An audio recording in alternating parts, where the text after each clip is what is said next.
Hello and welcome to the France 24 interview. In this edition, we hope to answer some of your questions on how best to cope mentally with the effects of the coronavirus pandemic. Joining me from Washington, D.C. is Jelena Kecmanovic, Adjunct Professor at Georgetown University's Psychology Department. Thank you very much indeed for your time today. Now, the spread of coronavirus is making people around the world anxious. So first of all, is feeling anxious at a time like this perfectly normal? Absolutely. And that's really a big point to remember.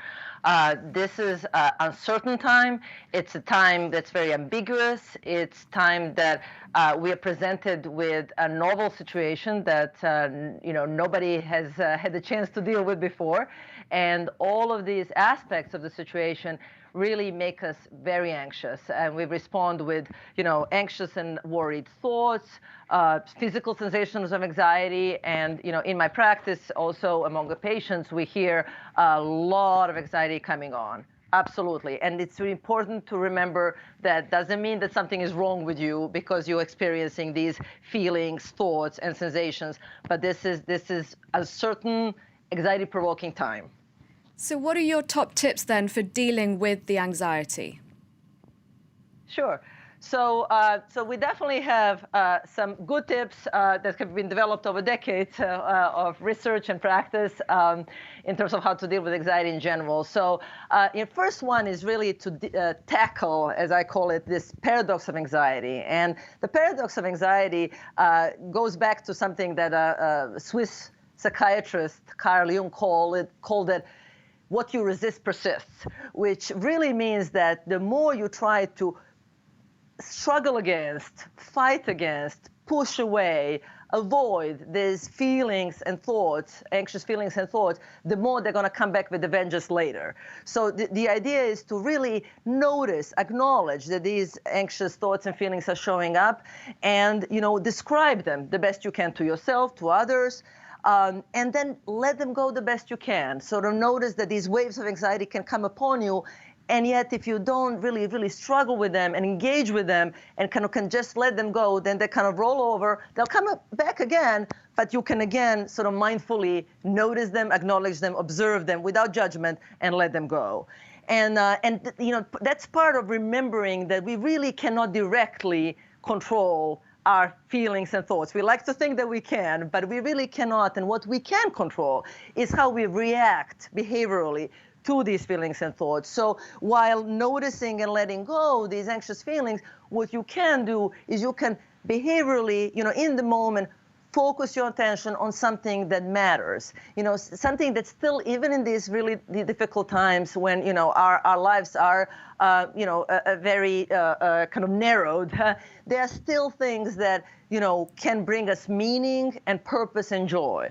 And there are many things like that. The most important things are those that sort of relate to basic human needs of belonging, of connecting with other people, as well as a sense of competence, of purpose in the world. So it could be really the way you take time with your kids or your spouse that's slower, different than you normally would in our hurried times, normal hurried times. It could be picking up that guitar from a corner that you've always wanted to learn and never had a chance to, never had the time to, and really, getting online lessons and really, learning something, feeling good about something that you've always wanted to do, that's expression of, who you want to be in the world. So it can take, many forms. Yes.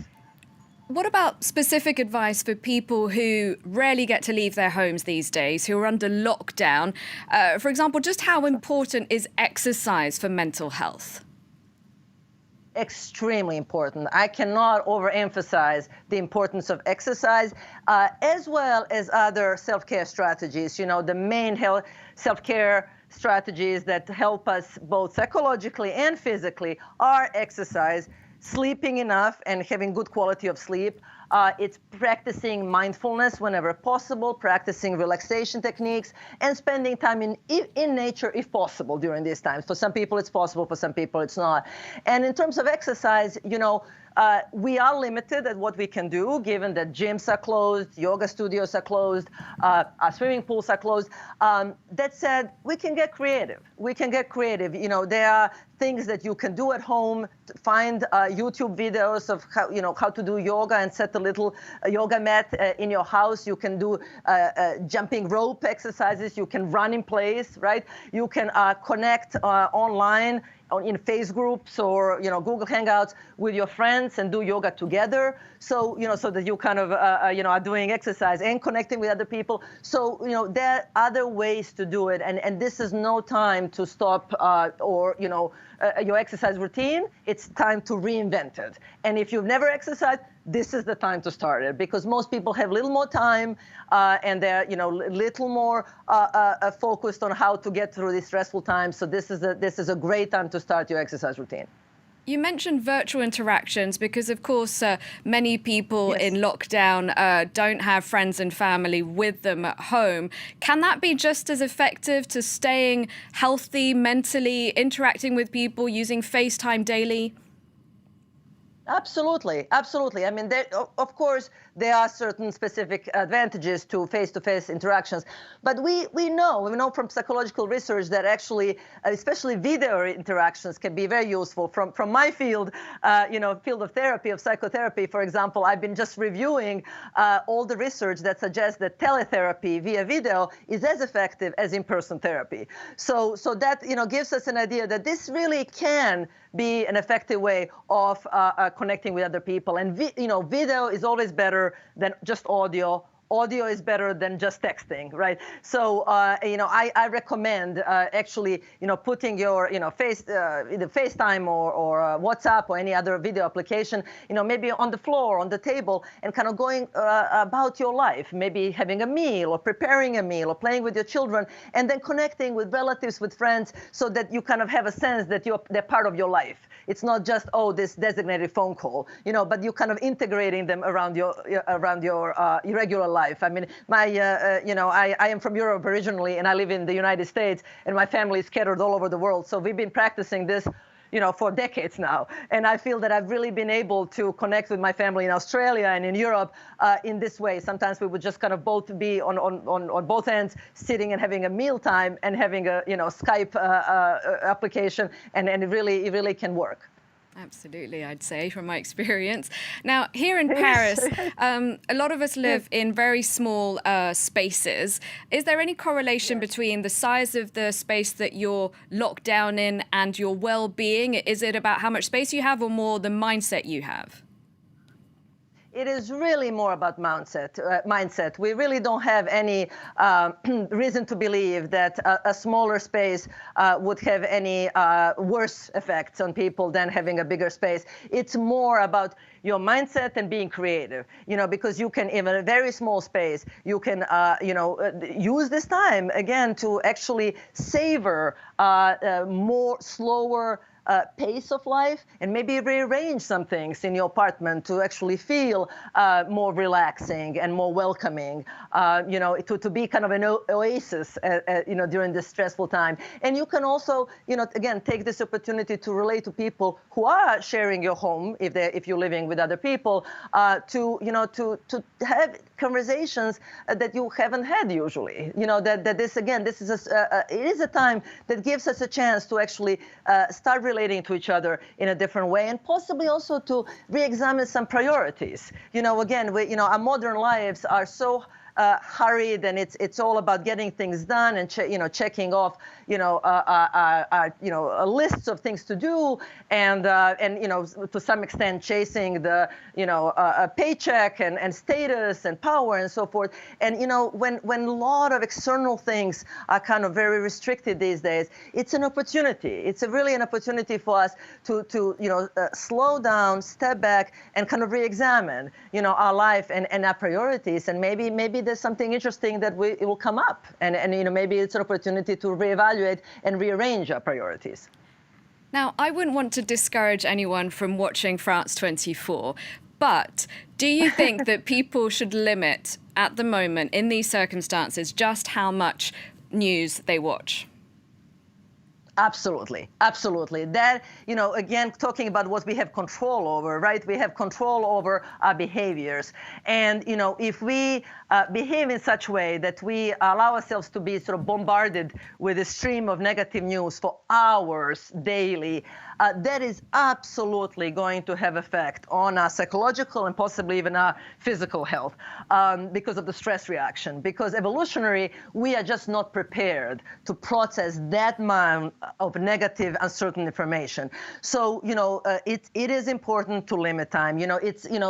Some recommendations have been put forth, limited to half an hour a day. I would say up to an hour, it's probably okay, but not more than that. And that's including, social media, which is now flooded, of course, also with this coronavirus news. So, we can limit how much of that we're inputting and make sure that the rest, is the input that is actually either calming or more meaningful and purposeful. You mentioned virtual therapy sessions earlier. As far as you know, are there more and more therapists offering that? And should people, if they want to talk to a professional, reach out to their perhaps regular therapist and ask for a Skype session? Absolutely. I mean, I live in Washington, D.C. here in the United States, and I would say that majority, not all, but majority of therapists have been moving to virtual telehealth, usually video telehealth. And in my practice, there are 9 of us, we have all moved within last week. And I can tell you from a couple days of experience that it's actually going really well, that it's, I might say, even better than I had expected. And so I would absolutely encourage their people to reach out to their regular therapist and see if they've transitioned, but also, there will be people for whom this stress will just be enough of a trigger to feel, anxiety or depression.